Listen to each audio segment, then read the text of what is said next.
Dysfunctional government, you have to realize. এখন একটা সরকার যখন মানে অগণতান্ত্রিক সরকার অর্থাৎ অনির্বাচিত সরকারের ওই ধরনের সক্ষমতা থাকে না। এরকম সক্ষমতা না থাকলে যে ঘটনাটা ঘটে সেটা হচ্ছে গিয়ে বিভিন্ন বলয়ের সৃষ্টি হয় এবং তারা তাদের যে ক্ষমতা সেই বলয়ের মাধ্যমে এক্সার্ট করবেন। তো সেটাই হওয়ার কথা এবং সেটাই হয়েছে। এবং এটার জন্য আমি প্রথম থেকে বলছি সেই গত বছর অগাস্ট থেকে যে আমাদের একটা নির্বাচিত সরকার দরকার, আর প্রপার ডেমোক্রেটিক গভর্নমেন্ট দরকার। এবং তার দেবপ্রিয় সাহেব যেটা বলেছেন এটা আমরা অনেক আগে থেকেই জানি এবং এর চেয়ে বেশি অন্যরকম কিছু হওয়ার কথা না, যেটা হওয়ার কথা সেটাই হয়েছে।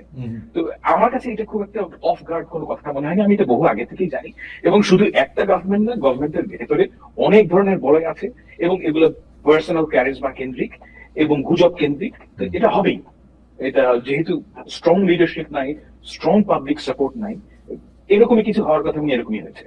কিন্তু আমরা সর্বশেষ দেখলাম প্রধান উপদেষ্টার সঙ্গে যখন রাজনৈতিক দলগুলো, বিশেষ করে 4টি রাজনৈতিক দলগুলো বিএনপি সহ যখন একটি বৈঠক করলো, তারা কিন্তু সরকারকে একটা সমর্থন জানিয়ে এসছেন যে সরকারের পাশে তারা আছেন।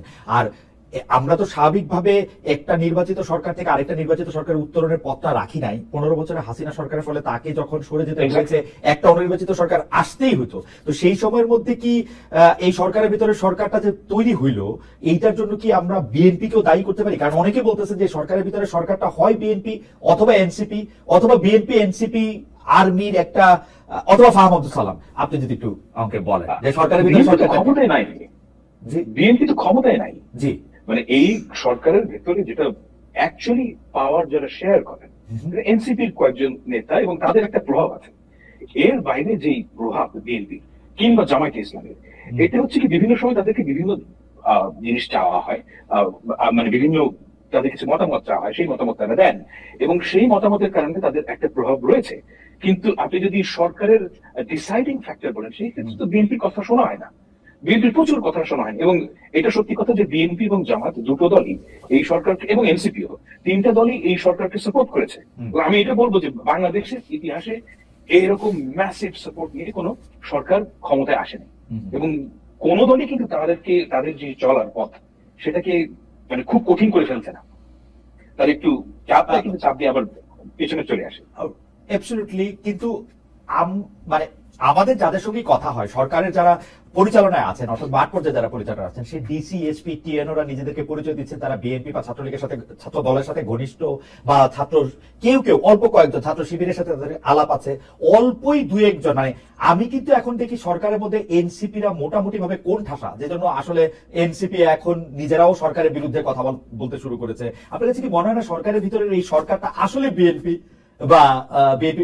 কারণ অ্যাটর্নি জেনারেল থেকে শুরু করে আপনি দেখেন যে সচিবদের মধ্যে অনেকে নিজেদের পরিচয় দিচ্ছে যে তারা আসলে। আচ্ছা, এখানে কতগুলো রিয়ালিটির কথা থেকে বুঝতে হবে। রিয়ালিটি হচ্ছে যে বাংলাদেশের সরকার চালানোর যে অভিজ্ঞতা, সেটা বাংলাদেশের বিএনপি এবং আওয়ামী লীগ এই দুটো দলের ছিল এবং এই দুটো দল অন্তত 90 সাল থেকে সরকার পরিচালনা করছে। তো বাংলাদেশ খুবই পোলারাইজড একটা সমাজ, এই সমাজে হয় বিএনপি নাহলে আওয়ামী লীগ, এটা অস্বীকার করার কোনো উপায় নেই। এবং এই রিয়ালিটির মধ্যে আসলেই তো অনেক মানুষ বিএনপির কে ভোট দিয়েছে, বিএনপির প্রতি তাদের সমর্থন আছে, কিন্তু দ্যাট ডাজন্ট নেসেসারিলি মিন যে সরকারের যে প্রজেক্ট, সরকারের যে কর্মকাণ্ড, সেই জায়গাটায় প্রভাব বিস্তার করার মতো ক্ষমতা বিএনপির আছে। আমি সেই জায়গাটা মনে করি না। কিন্তু বিএনপির অনেকেই বিএনপি পন্থী বলতে পারেন, কিংবা যাদের বিএনপির প্রতি ভোট দিবেন, এ ধরনের মানুষ তো আসবেই, মানে এটা তো অস্বাভাবিক কিছু না। ওকে, এই প্রসঙ্গে শেষ প্রশ্ন আপনার কাছে জানাবো ফাহাম আব্দুল সালাম, তাহলে কি আপনি সরকারের ভিতরে সরকারটাকে কি আপনি চিনতে পারেন? এরা আসলে কারা? এরা কি একটা ক্ষমতা দখল করে দীর্ঘদিন ক্ষমতায় থাকতে চায়, নির্বাচন না দিতে চায়, ডক্টর ইউনূসকে বেশি দিন ক্ষমতা রাখতে চায়, এনসিপি কে ক্ষমতায় বসায় দিতে চায়? এরা কারা আসলে? মানে কারা এত? Status co people, as simple as that. Status কো মানে ডক্টর ইউনূসকে 5 বছর চাই সিস্টেম থাকলে, মানে বাংলাদেশের যে কোনো জায়গায় কেউ মজা পেলে থেকে যেতে চায়। এটা হচ্ছে চেয়ারের একটা মজা আছে এবং এই মজাটা আসলে খুবই আরামদায়ক এবং এই মজা যারা পায় তারা ওখান থেকে যেতে চায় না। as simple as that. আপনি কি মনে করছেন যে চেয়ারে এখন যারা আছে তারা সবাই চেয়ারের মজাটা পেয়েছেন, খুব ভালোভাবেই পাচ্ছেন? অফ কোর্স পাচ্ছেন, অ্যাবসলিউটলি। কিন্তু তারা মুখে বারবার বলছেন যে তারা আসলে ক্ষমতা থাকতে চান না, তারা ক্ষমতা থেকে তাদের আসলে বড় কোনো লাভ নাই, কিন্তু চেয়ারের মজাটা তারা পাচ্ছেন। হয়তো ইউনূস সাহেব চান না, কিন্তু উপদেষ্টাদের মধ্যে অনেকেই চান। না, কিন্তু তাদের পার্সোনাল স্পেয়ার অনেক কথা বলেন, যেগুলো এখানে বলা যাবে না, কিন্তু এরকম অনেক কথা বলেন। আমার মনে হয় যে আমরা আবার আবার আপনার কাছে আসবো, কিন্তু আমি জনাব হান্নান মাসুদ আপনার কাছে আসতে চাই। জনাব হান্নান মাসুদ, সরকারের ভিতরে সরকার আসলে কারা? আমার বিবেচনায় সরকারের ভিতরে সরকার হচ্ছে এনসিপি, যারা হচ্ছে মানে কোনো একটা জায়গায় আর্মি, পুলিশ বা কারো কোনো আইন শৃঙ্খলা বাহিনী কোনো একটা অপারেশন চালাচ্ছে, যারা মনিটর করে ওখানে দেখতে দেখতে, কেউ কেউ বলছে জুস খেতে খেতে, যারা হচ্ছে সরকারের থেকেও আমরা আসলে এনসিপি না তারা বলেন। এনসিপি আবার যখন বলে যে আমাদের আসলে চাঁদা লাগবে, যেমন ধরা যাক যে কবি ও চিন্তক ফরাদ মাজার যে কথাটা বলতেছেন যে তারাও আসলে একই পথে হাঁটছেন, আমি তাকে কোট করতে পারি যে তারাও আসলে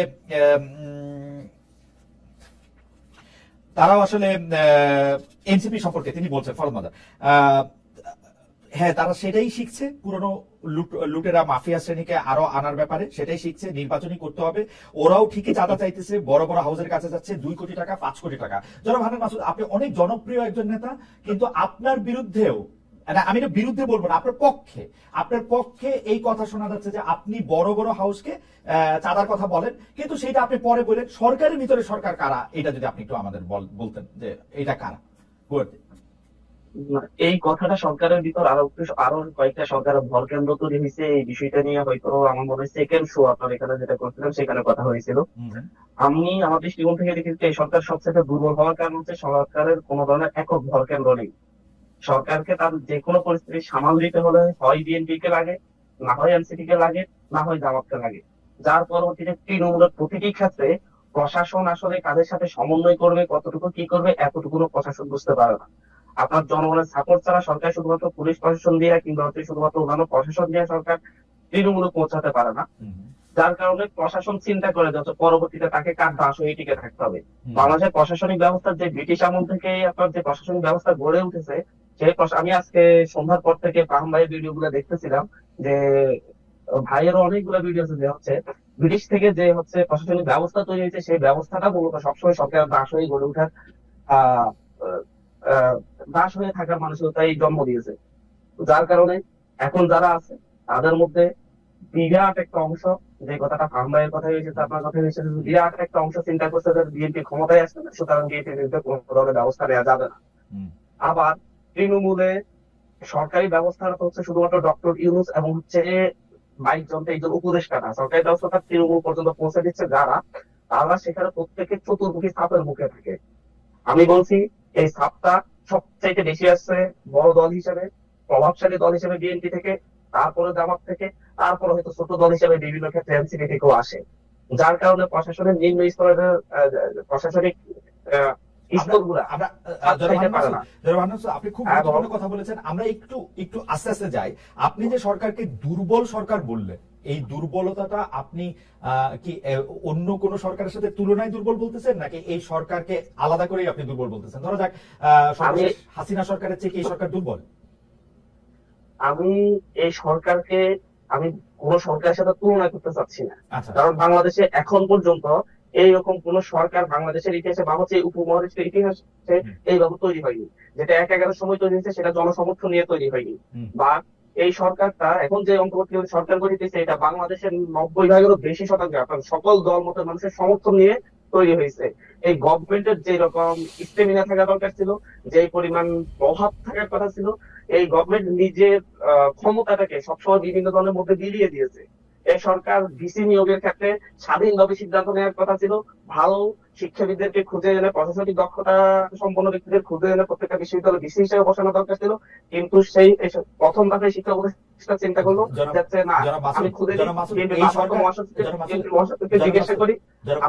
আমি একটু শেষ করি। আমি বলছি যে হচ্ছে সরকারই তাদের ক্ষমতাটাকে বিলিয়ে দিয়েছে, তারা নিজের হাতে যে ক্ষমতা, যে পাওয়ারটা রেখে দেশটাকে একটা সুন্দরভাবে গুছানোর কথা ছিল, তারা এটা কিছু অংশ, একটা বিরাট অংশ বিএনপির হাতে ছেড়ে দিয়েছে, একটা অংশ জামাতের হাতে ছেড়ে দিয়েছে, আর সর্বশেষ কিছু অংশ আবার এনসিপির হাতেও ছেড়ে দিয়েছে। যার কারণে সরকার নিজে তেমন পরিমাণ কোন ধরনের ক্ষমতা হোল্ড করে না, এবং হচ্ছে সরকারকে সবসময় একটা মুখাপেক্ষি হয়ে রাখতে, আপনার একটা উপজেলা কিংবা ইউনিয়ন পর্যায়ের কোন একটা নেতাকে অ্যারেস্ট করতে হলে সরকারের পক্ষ থেকে ছাদাবাজির জন্য হোক বা অন্য কোনো বড় অভিযোগে হোক অ্যারেস্ট করতে হলে সরকারকে অনুমতি দিতে হচ্ছে সেই দলের থেকে, দলের পক্ষ থেকে। আমাদের সময় আছে, আমরা একটু ধারাবাহিক যাই। আপনি বলছিলেন যে 90% মানুষের সমর্থন নিয়ে সরকার এসেছে। আপনার এই দাবিটা কি ঠিক? আসলে 90% মানুষের সমর্থন নিয়ে কি সরকার আসলে এসেছে? 90% মানুষের সমর্থন ছিল শেখ হাসিনাকে ক্ষমতা থেকে তাড়ানোর ব্যাপারে, কিন্তু এই সরকার গঠনের ব্যাপারে কি 90% মানুষের সমর্থন ছিল? এই সরকার প্রধানও কিন্তু এটি বলছেন না, এই সরকার প্রধান বলছেন কিন্তু আপনারা তাকে নিয়োগ দিয়েছেন। দেখেন, এটি কি এই পরিষ্কার সরকারের করবেন? 90% মানুষ শেখ হাসিনাকে তাড়ানোর ক্ষেত্রে যাদের উপর ভরসা রেখেছিল, বিশ্বাস রেখেছিল, তারাই কিন্তু হচ্ছে এই সরকার নিয়োগের ক্ষেত্রে ভূমিকা রাখছে। Absolutely. এই ক্ষেত্রে শুধুমাত্র আমরাই না, পাশাপাশি পলিটিক্যাল পার্টিগুলো। আপনার তখন এই যে পরবর্তী 2 মাস 3 মাসে এই সরকারকে নিয়ে কোনো পলিটিক্যাল পার্টি বলেন না কোনো বিশিষ্ট ব্যক্তিবর্গ বলেন তেমন কোনো প্রশ্নই তোলে নাই যে হচ্ছে এই সরকারকে সমর্থন দিচ্ছে না। পরবর্তী সরকারের কর্মকাণ্ডের কারণেই সরকার সে 90% সমর্থন থেকে নিচের দিকে নামতে যাচ্ছে। কারণ সরকার নিজে এবসলিউটলি আপনি এই কথাটা একদম ঠিক কথা বলছেন, এবং আপনার কথা ধারাবাহিকতা যদি আসি যে ধীরে ধীরে এই সরকার আসলে এক ধরনের ব্যালেন্সটা করতে হয়েছে, যেহেতু আপনাদের 3জন প্রতিনিধি সেখানে থাকলেন, এর মধ্যে একজন বেরিয়ে এসে আবার একটা নতুন রাজনৈতিক দল করলেন। তার ফলে হইল কি, এনসিপি কে ছাড় দিতে গিয়ে ব্যালেন্স করতে হয়েছে বিএনপি কে ছাড় দিয়ে, আবার বিএনপি কে ছাড় দিয়ে ব্যালেন্স করতে হয়েছে জামাতকে ছাড় দিয়ে। এর জন্য এনসিপি দায়ী, আমি সেটাই বলতে চাইছিলাম আর কি। 90% জনসমর্থন থেকে এনসিপির কারণেই কিন্তু সরকার দুর্বল হলো, তাই না? তাই তো আপনি দিতেই পারেন, কিন্তু বাস্তবে কি তাই? বাস্তবটা এখানে এনসিপি কেন দুর্বল হলো সেটা একটু বলেন। কারণ যখন সরকার গঠিত হয়েছে, নেতৃত্ব শপথ গ্রহণ করেছে অভ্যুত্থানকে লেজিটিমেসি দেওয়ার জন্য এবং অভ্যুত্থানের নেতৃবৃন্দকে সেখানে জায়গা করে দেওয়ার জন্য। সে অভ্যুত্থানের নেতৃবৃন্দ হিসেবে সে বাংলাদেশের প্রতিটা মানুষ যারা অভ্যুত্থানে অংশগ্রহণ করছে প্রত্যেকের নেতা হিসেবে তারা সরকারে গিয়েছে। তারা এনসিপির নেতা হিসেবে সরকারে যায়নি, কিংবা শুধুমাত্র বৈষম্যবিরোধী ছাত্র আন্দোলনের নেতা হিসেবে সরকারে যায়নি। সেই অভ্যুত্থানের নেতৃবৃন্দ যখন পরে একটি রাজনৈতিক দল করলো, তখন কি এটা একটা ঝামেলা সৃষ্টি করলো, নাকি আপনি বলতে চান যে অভ্যুত্থানের নেতৃত্ব নিয়েও এরকম নানা রকম প্রশ্ন আছে? যেমন ধরেন, আমি এটা পরে আপনার কাছে আসবো, যেমন ধরেন আপনারা আসলে বিভিন্ন জায়গায় যাইতেছেন, কিন্তু আমরা ঘুরে ফিরে 10টা মুখী দেখতে পাচ্ছি। ঢাকা বিশ্ববিদ্যালয় কেন্দ্রিক বা ঢাকা কেন্দ্রিক 10টা মুখী খালি দেখতে পাচ্ছি আমরা, বেসরকারি বিশ্ববিদ্যালয়, নারী, শ্রমিক এদেরকে দেখতে পাচ্ছি না। এইটা কি সরকারকে দুর্বল করছে কিনা, এটা আমি দ্বিতীয় প্রশ্ন নিয়ে আমরা আসবো। আমি যারা ফার্ম আব্দুল সালাম, আপনার কাছ থেকে দ্বিতীয় প্রসঙ্গে যাওয়ার আগে আমি এইটাকে আপনাকে বলতে পারি যে জনাব আব্দুল হামিদ মাসুদ কিন্তু খুব চমৎকারভাবে বললেন যে 90% জনসমর্থন এটা এসেছিল, কিন্তু এটা খুবই দুর্বল সরকারে পরিণত হয়েছে, কারণ কখনো তারা জামায়াতকে, কখনো বিএনপি কে, কখনো এনসিপি কে তারা তুষ্ট করতে হচ্ছে বা তাদের সাহায্য নিতে হচ্ছে। আপনার কাছে কি মনে হয় যে সরকার আসলে দুর্বল কেন হলো, কারণটা যদি আমাদের একটু বলতেন? কারণ প্রথম দিকে তো এটা ঠিকই আছে যে আমরা সবাই তো সরকারকে পছন্দ করেছিলাম। এটার মধ্যে কোনো পছন্দ অপছন্দের বিষয় নেই, বিষয়টা হচ্ছে কম্পিটেন্সের। একটা গভর্নমেন্ট চালানো it's a very difficult job. আপনার সব লেভেলে লোক লাগবে। আর বাংলাদেশে এখন কোনো বলতে গেলে যে লোকাল গভর্নমেন্ট কমপ্লিটলি অনুপস্থিত, এটা নন ফাংশনাল অবস্থায় আছে। শেখ হাসিনার কারণে সব ইনস্টিটিউশন ভেঙে পড়েছে। এখন এই ইনস্টিটিউশন গুলোকে যদি আপনি রিবিল্ড করতে চান, আপনার পলিটিক্যাল গভর্নমেন্ট ছাড়া এটা সম্ভব না। যারা এটা মনে করেন তারা বোকার স্বর্গে বসবাস করে, তাদের বাংলাদেশের সাথে কোনো রিয়ালিটির সাথে তাদের কোনো যোগাযোগ নেই। এবং সেজন্যই আমি অ্যাটলিস্ট অগাস্ট থেকেই বলছি যে বাংলাদেশের একটা পলিটিক্যাল গভর্নমেন্ট এবং নর্মালসির ভিতরে যেতে হবে। সমস্যা হচ্ছে যে এনসিপি এবং জামায়াতে ইসলামী এই দুটো পলিটিক্যাল পার্টি নির্বাচনের ব্যাপারে আগ্রহী না। It's very sad. তাদেরকে নির্বাচনের কথা বললে তারা মানে রেগে উঠে একদম। এখন সমস্যা হচ্ছে যে আপনি যদি খুব খেয়াল করে চিন্তা করেন, আমাদের একটা সমস্যা আছে এবং এই সমস্যা যদি সমাধান করতে হয় তাহলে আমাদেরকে নর্মালসির ভিতরে যেতে হবে, এবং নর্মালসির ভিতরে যেতে গেলে আপনাকে একটা পলিটিক্যাল গভর্নমেন্ট লাগবে। Now I am not saying যে পলিটিক্যাল গভর্নমেন্ট আসলেই সকল সমস্যার সমাধান হয়ে যাবে। নো, বাংলাদেশে যে মেস ক্রিয়েট করেছে আওয়ামী লীগ, এই মেস এটা সলভ করতে বহু বছর লাগে। একটু আস্তে বলি যে এই যে কম্পিটেন্স, আপনি বলতেছেন যে এই সরকার কম্পিটেন্ট না, আমরা কেন মনে করব যে পলিটিক্যাল গভর্নমেন্ট কম্পিটেন্ট? এবং এখন যে দেখতে পাচ্ছি একটা ভোট হলে সবচেয়ে বড় রাজনৈতিক দল যারা অ্যাক্টিভ আছে তার মধ্যে বিএনপি বেশি, বিএনপি ক্ষমতায় আসবে। বিএনপি কি এমন কম্পিটেন্সি প্রমাণ করেছে যে আমরা বিএনপি কে বিশ্বাস করবো যে বিএনপি আসলে খুব ভালো, মানে এই সমস্যাগুলি সমাধান হবে, রিবিল্ড করতে পারবে, কম্পিটেন্ট হবে এরা?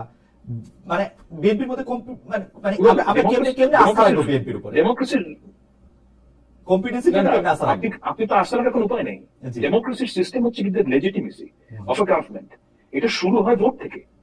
মানে আপনি তো মানে প্রি এজিউম করতে পারবেন না কিছু। না, পারবো না। মানে ডেমোক্রেসির সিস্টেম শেখায়, অভিজ্ঞতা তো আমাদের কিছু শেখায়, তাই না? মানে ওয়েল, ডেমোক্রেসির ফান্ডামেন্টাল প্রিন্সিপাল হচ্ছে কি, মানুষ যাকে ভোট দিবে লেজিটিমেসি সেটার মাধ্যমে ক্রিয়েট হবে। নাও বিএনপি যদি আপনার, I don't have any interest এই ব্যাপারটা নিয়ে কথা বলার জন্য, যেটা আওয়ামী লীগ বিএনপি হবে না, জামাত ইসলামী হবে না, এনসিপি হবে।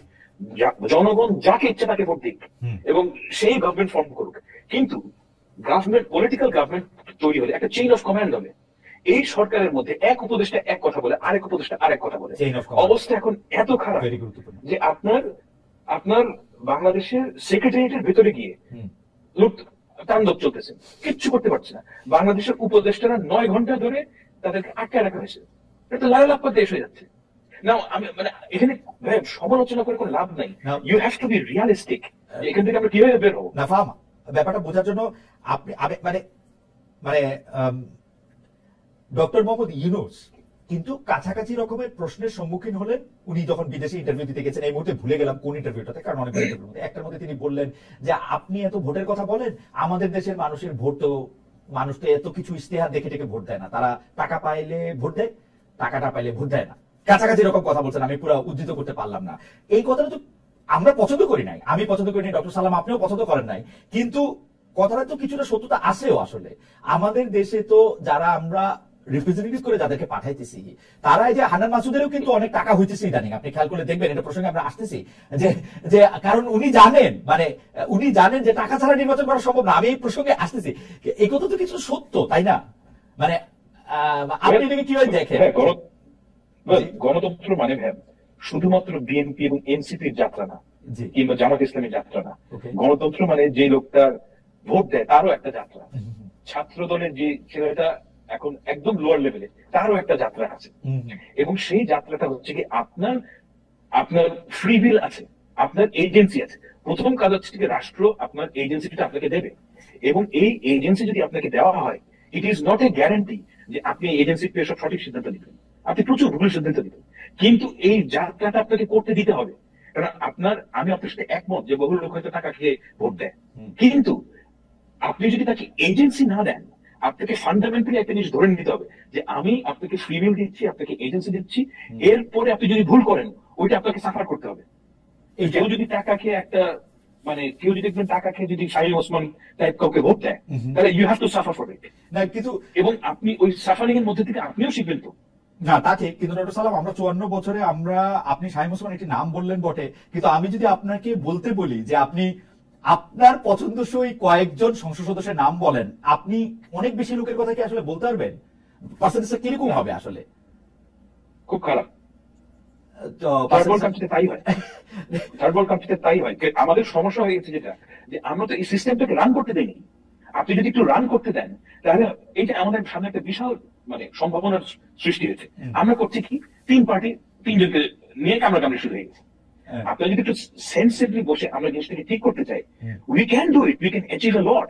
কিন্তু আমাদের কাজ হচ্ছে কি, কামড়াকামড়ি শুরু করেছে যে সিস্টেম ঠিক না করে কিভাবে আমরা নিজেদের ক্ষমতা বাড়াতে পারি। ডক্টর সালাম এইভাবে তো আপনি রান করতে হবে না। ডক্টর সালাম আমি আপনার কাছে আসবো আবারও সেই কাজ, আমি কি হয়েছে জায়গা আমি একটু কার্যকারণ অনুসন্ধান করতে চাই আপনার কাছে। যে কামড়াকামড়ির কথা আপনি বলছেন, সেই কামড়াকামড়িটা আসলে বিএনপি আগে শুরু করেছে কিনা, নাকি জামাত শুরু করেছে, নাকি এনসিপি শুরু করেছে? প্রধানত আমি যেটা লক্ষ্য করেছি সেটা হচ্ছে যে এই গণ অভ্যুত্থানে কার ভাগ কতটা, কার কৃতিত্ব কতটা, এটা নিয়ে যে একটা কে কতটা দৌড় দিতে পারবে আগে, কে কার কত দৌড়ে নিতে পারবে সেইটা কিনা, সেটা প্রসঙ্গে আমি একটু আসছি। জনাব আব্দুল আহমেদ মাসুদ, আপনার কাছে যেটি আমি জানতে চাইবো, আপনারা জুলাইতে একটি পদযাত্রা করছেন, কিন্তু ঘুরিয়ে ফিরিয়ে আমরা সেই ট্রেডিশনাল পলিটিক্যাল পার্টিগুলির মতো 10টি মুখী আমরা দেখতে পাচ্ছি, ঢাকা কেন্দ্রিক 10টি মুখ। আপনি হয়তো ঢাকা বিশ্ববিদ্যালয় কেন্দ্রিক আমি বলতে পারতাম, ডক্টর তাসনিম যারা এখানে আছেন ঢাকা মেডিকেল কলেজের একজন পাশ করা ডাক্তার, সেজন্য আমি পুরা ঢাকা বিশ্ববিদ্যালয় বলতে পারছি না, এই কটা মুখী আমি দেখতেছি। এদিকে বেসরকারি বিশ্ববিদ্যালয়, শ্রমিক, কর্মজীবী, তাদের মুখগুলি ফটো সেশনের জন্য আলাদা করে থাকতেছে। আপনারা এটি দিয়ে আসলে কি দেখাতে চাচ্ছেন, কি প্রমাণ করতে চাচ্ছেন? আর দ্বিতীয় প্রসঙ্গটি হচ্ছে, আপনারা একই পলিটিক্যাল সিস্টেমে, যদিও আপনারা নতুন রাজনৈতিক বন্দোবস্তের কথা বলেছেন, চাঁদা চাচ্ছেন, চাঁদা নিচ্ছেন, নিজেরা লেভিস লাইফ ডিল করছেন। অসংখ্য দর্শক আমাদেরকে এটা বলছেন, হান্নান মাসুদকে জিজ্ঞেস করতে তিনি এনসিপি থেকে বেতন নেন কিনা, গত 10 মাসে তার অবস্থার এত পরিবর্তন কি করে হলো? আপনি যদি সবগুলো বিষয়টা একসাথে বলেন। জনাব হান্নান মাসুদ, আপনি আমাকে, আমার সমস্যা হচ্ছে আমি প্রশ্ন করি, আপনারা পার্সোনালি এটা নেবেন না, আমি আপনাকে খুবই পছন্দ করি, সকল এনসিপি নেতা আমার খুব প্রিয়, এটা আমি একটু ডিসক্লেমার দিয়ে রাখলাম।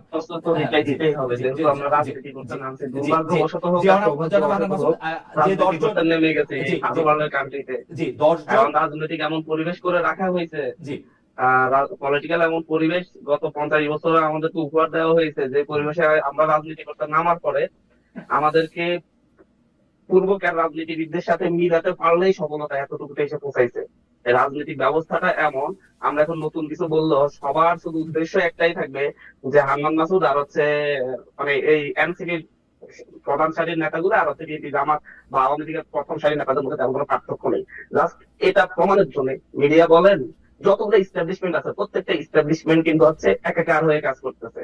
আপনারা আমাদের 10 জনের ফেস একসাথে দেখতেছেন খুব সুন্দর, কিন্তু হচ্ছে অন্যান্য দলের একজনের ফেস দেখবেন, এটা হচ্ছে নতুন বন্দোবস্ত, নতুন পরিবর্তন। 10 জনকে মূল্যায়ন করা হচ্ছে এবং এই 10 জন কারা প্রত্যেকে মাঠ থেকে পরীক্ষিত এবং তাদেরকে মানুষ আসলে গ্রহণ করছে। যেমন ধরুন হচ্ছে আপনি নাহিদ ইসলাম কিংবা আক্তার হোসেনের জায়গায় সেখান থেকে যদি এখন অপরিচিত যারা অভ্যুত্থানের সামনে সাহিত্য দিতে তাদের বাইরে থেকে অপরিচিত কাউকে যদি এখানে দিতেন, এই জায়গায় হয়তো একটা পার্টি চালানোর জন্য যে এক কেন্দ্রিক হওয়া দরকার, একসাথে বসে মতামত প্রকাশ করে একসাথে মিশে সিদ্ধান্ত নেওয়ার মতো সহিষ্ণুতা দরকার, সেটাও হইতো না। আমরা এটা গণ অধিকার পরিষদেও দেখেছি। সেই জায়গা থেকে মূলত এই দেশের মানুষ কাদেরকে কাছে চাই, কাদের কাছে তাদের মনের ভাব প্রকাশ করতে চাই, তাদেরকে নিয়েই হচ্ছে আমাদের কাছে মনে হয়েছে যারা আছে তাদেরকে নিয়ে আমরা দলের প্রাথমিক শুরুটা করেছি।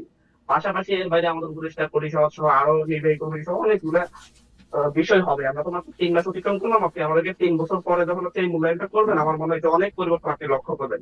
আর সাদার কথা যেটা বলেছেন সেটা আমি সবসময় শুনে আসি, সাদাবাজির কথা এর কথা, কারণ আমরা খুব ভালোভাবে সবসময় খুব প্রকাশ্যে এটার বিরুদ্ধে স্ট্যান্ড নেই বলে আমরা নিজেরাও তার অংশীদার সেটা প্রমাণের জন্য ব্যস্ত। আপনি আমাকে lavish life, what is lavish life I don't know, কারণ হচ্ছে অবশ্যই আমার 5 তারিখের আগে পরের অবস্থার কিছুটা পরিবর্তন অবশ্যই হয়েছে। 5 তারিখের আগের চাল চলনার বর্তমানের মধ্যে কিছুটা পরিবর্তন হয়েছে, কিন্তু সেটা যে ল্যাভিশ লাইফ হয়ে গেছে সেটা আমি কিন্তু জানি না। আমি এখনো রিক্সায় চড়ি, বাইকে চড়ি, আমি এখনো টিনের ঘরেই থাকি। মানে অনেক ধরনের কোশ্চেন হতে পারে, অনেক কথা হতে পারে, কারণ হচ্ছে আমাকে ফাহাম আব্দুল সালাম ভাইও 5 তারিখের আগে চিনতো না, খালেদ মহিউদ্দিন ভাইও চিনতো না। আমার যে বন্ধুর কাছে আমি কখনো 500 টাকা ধার চেয়ে পাইতাম না, সে আমাকে না জানিয়ে আমার কোন একটা প্রোগ্রাম হবে শুনলে আমার আরেক বন্ধু মাত্র আমাকে একটা ভালো এমন পাঠাইয়া দেয় যে বন্ধুর এই প্রোগ্রামটা হোক। এইরকম একটা পরিবর্তন তো অবশ্যই হয়েছে এবং অনেক শুভাকাঙ্ক্ষী আমরা পেয়েছি। আমি মনে করি যে হচ্ছে আমাদেরকে এইভাবে বিতর্কিত না করে আমাদেরকে স্পষ্ট তো বলা দরকার যে হচ্ছে এই অভিযুক্ত অমুক জায়গা থেকে আপনি এইভাবে টাকা নিয়েছেন বা অমুক মানে হচ্ছে চাঁদাবাজির কাজ করছেন বা অমুক মানে হচ্ছে বেআইনি কাজ করছেন, যার মধ্য দিয়ে আপনি এইভাবে নিজের লাইফ লিড করতেছেন, তাহলে হয়তো সেটা আমাদের জন্য সুন্দর হবে এবং আমরা আমাদের মতো করে সেগুলোকে সংশোধন করতে পারবো। গণহারে আমি একটু বলি, আমি ঢাকায় যখন প্রথম টিউশনি শুরু করি ঢাকা বিশ্ববিদ্যালয়ে ভর্তি হওয়ার পরে, তখন আমি 4 কিলোমিটার হেঁটে গিয়ে ঢাকা বিশ্ববিদ্যালয়ে 4 কিলোমিটার হেঁটে গিয়ে টিউশনি করিয়েছি। তারপর আমি যখন 3 মাস পরে সাইকেল কিনেছি, তখন হচ্ছে 25,000 টাকা দিয়ে সাইকেল কিনেছি, তখন আমাকে কেউ এই কোশ্চেনটা করে না তুমি সাইকেল কিনার টাকা কোথা থেকে পেয়েছো। আমি যখন গণরুমে হলে ছিলাম খাওয়ার টাকা নিয়ে অনেক কষ্ট হতো, কিন্তু 5 মাস পরে যখন হচ্ছে আমার কাছ থেকে আমার বন্ধু বান্ধব আরো 10 জন ধার নিয়ে চলতে হতো, তখন তারা এই কোশ্চেন তখন আমি পাই নাই যে হচ্ছে তুমি 5 মাস পরে এত টাকা কোথায় পাচ্ছ। যেহেতু রাজনীতি করতে নামছি সেহেতু এই কোশ্চেন গুলো এখন হচ্ছে আমি যদি সেই মানে হাঁটা থেকে সাইকেল চালানো শুরু করি তাহলে এই কোশ্চেনটা আসবে, এটা দিতে আমাদেরকে দিতে হবে। এই কোশ্চেনটার উত্তর শতও দিয়েছি, একই কোশ্চেন আমি 2টা শো আপনি সত্যি দিচ্ছেন বলে আপনার অন্য থেকে আলাদা, আপনারা ভালো, কিন্তু আপনি আমার আপনারা কোশ্চেনের উত্তর কিন্তু দিচ্ছেন না। আপনি বলছেন যে আপনার অবস্থার কিছুটা পরিবর্তন হয়েছে। আমি আপনাকে প্রশ্ন করেছিলাম এই টাকাটাকে আপনি এনসিপির ফান্ড থেকে নিচ্ছেন না অন্য কেউ দিচ্ছে এটা টাকাটা? শুনে নাই, আমি স্পষ্ট তো বললাম যে বন্ধু আমাকে 500 টাকা ধার চাইলে দিত না, সেই বন্ধু এখন আমার অজান্তে এমন অন্য বন্ধুর মাধ্যমে আমার জন্য টাকা পাঠায়।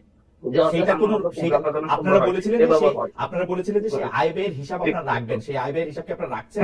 আমাদের অবশ্যই আমাদের পার্টির একটা পলিসি আমরা সরাসরি শো করেছি, আমরা গণচাঁদা নিচ্ছি, মানুষে আমাদেরকে অনলাইনে টাকা দিচ্ছে, আমাদেরকে বিভিন্ন মাধ্যমে টাকাগুলো দিচ্ছে, সেই টাকাগুলো হিসাবগুলো আমাদের সরাসরি 3 মাস অন্তর অন্তর কি 6 মাস অন্তর অন্তর এটা সংবাদ সম্মেলনকে ইয়ে করার কথা আমরা সেটা করব।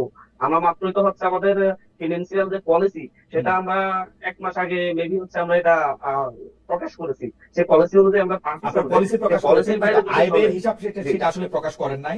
2 নম্বর আপনি বলছেন যে আমি বলি মাঠ থেকে পরীক্ষিত নেতাদেরকে আপনারা নিয়ে সেই 10 জন গঠন করেছেন, কিন্তু সেখানে আমরা দেখছি যে বাদ পড়ছেন হচ্ছে নারীরা, বাদ পড়ছেন হচ্ছে ঢাকা বিশ্ববিদ্যালয় বা ঢাকা কেন্দ্রিক ছাড়া অন্য ছাত্ররা, বাদ পড়ছেন হচ্ছে বেসরকারি বিশ্ববিদ্যালয়ের ছাত্ররা, বাদ পড়ছেন হচ্ছে শ্রমজীবীরা, বাদ পড়ছেন হচ্ছে অন্য সংখ্যালঘুরা। এটা কি ইচ্ছাকৃত না কাকতালীয়? আপনাদের পুরো বৈষম্য বিরোধী আন্দোলনে কি কোনো নারী, কোনো সংখ্যালঘু, কোনো শ্রমজীবী কেন্দ্রীয় পর্যায়ে ছিলেন না? একজনও না।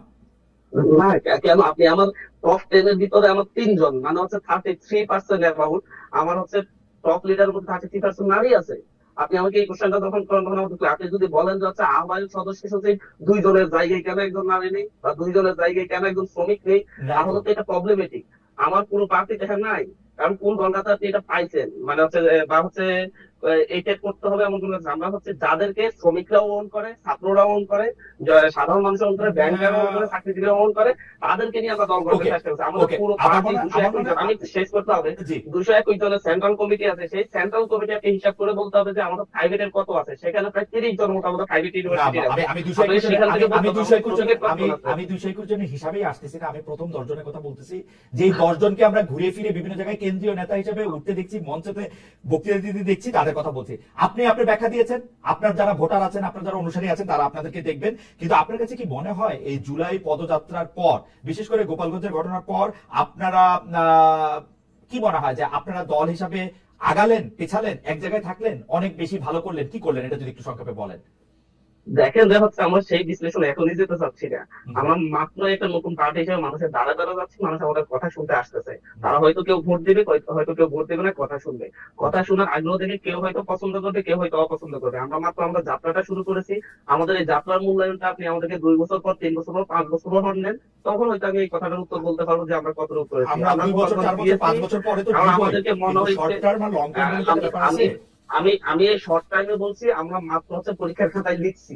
পরীক্ষার খাতায় লেখার পরে পরীক্ষার মূল্যায়নটা এই দেশের মানুষ করবে, আপনারা করবেন, সাংবাদিকরা করবেন, বুদ্ধিজীবীরা করবে, প্রত্যেকেই করবে। আমরা খাতার লেখাটা মাত্র শুরু করেছি, খাতাটা পড়তে দিন, তারপর হয়তো ঠিক আছে। আপনারা খাতা লিখতে শুরু করেছেন তখন এটা নিয়ে আর কথা না বলি। আপনি প্রথমেই শুরু করেছেন যে মিডিয়া থেকে শুরু করে অন্যরা, অন্য বড় রাজনৈতিক দলগুলোর সাথে আপনাদেরকে মিলাতে পারলেই সফলতা বোধ করে। এই কথাটা আমাকে একটু আহত করেছে, কারণ আমরা চেয়েছি যে আপনারা অন্য রাজনৈতিক দল থেকে আলাদা হবেন, সেটাই আমাদের সফলতা। আপনি কি বলবেন কোন জায়গায় আপনারা অন্য রাজনৈতিক দল থেকে আলাদা? আপনি একটা কথা অবশ্য বলেছেন, এক জায়গায় একজন নেতা থাকে, আরেক জায়গায় আপনারা 10 জন নেতা আছেন। এটা ছাড়া এটাও এটা তর্কিত, আমি এটা নিয়ে আলাদা করে পরে আরেক সময় বলবো, এই 1 আর 10, কারণ বিএনপি তো কমপক্ষে এরকম 30 জন, আওয়ামী লীগ এরকম 40 জন এরকম নেতা ছিলেন। হাউএভার আপনি কোন জায়গায় আলাদা সেটা একটু আমাদের একটু বলবেন। ধরেন পার্টি চালানোর ক্ষেত্রে, পার্টি শো অফ করার ক্ষেত্রে, জনসভা করার ক্ষেত্রে, প্রতিটা জেলায় গিয়ে সার্কিট হাউসে থাকার ক্ষেত্রে, আপনাদের লোক যিনি উপদেষ্টা পরিষদে আছেন তিনি মনিটরিং করার ক্ষেত্রে, সরকারের অন্যান্য সুবিধা নেওয়ার ক্ষেত্রে কোন জায়গায় আপনারা অন্য দলগুলির থেকে আলাদা, আপনি একটু আমাদের যদি বলেন। দেখেন